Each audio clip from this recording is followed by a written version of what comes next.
కాంగ్రెస్ సర్కార్ అనవసరంగా కొండాను ఢీ కొట్టి లేని కొరివిని తెచ్చిపెట్టుకున్నది అయ్యింది అన్నట్టే అవుతున్నది. కొండా సురేఖ మంత్రివర్గంలో ఉన్నప్పుడు సప్పుడు చేయకుంటున్న కొండా సుష్మిత ఇప్పుడు పాత ముచ్చట్లను పెంట తోడిసినట్టే తోడుతున్నది.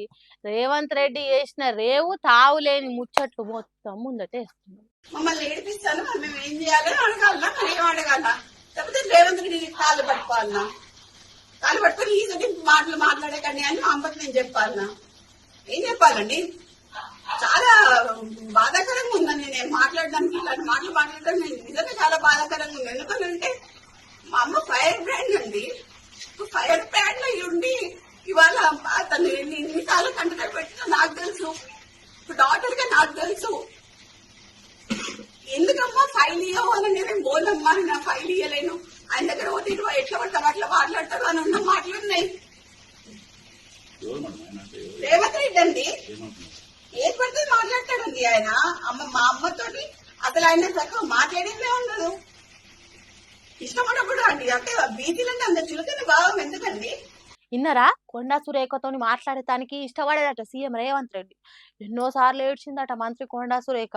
ఎంతో మందికి సాయం చేసి మా అమ్మ కండ్లు ఏరులై పారుతుంటే మాకెంత బాధ ఉండాలి అన్నట్టు దుఃఖం నాపుకొని చెప్తున్నది.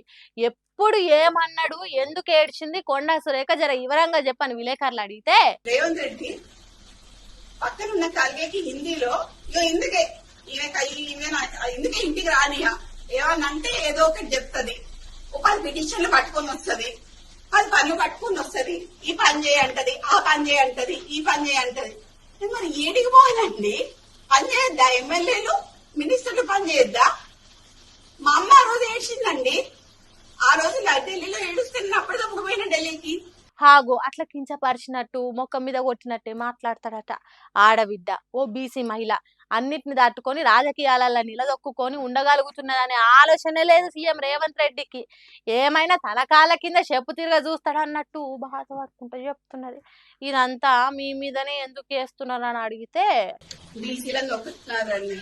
బీసీ లీడర్లని మా నాన్నని మా అమ్మని చెప్పడానికి ట్రై చేస్తున్నారు. ఇప్పుడు ఎక్స్ట్రాక్షన్ కేసు అని చెప్తున్నారు.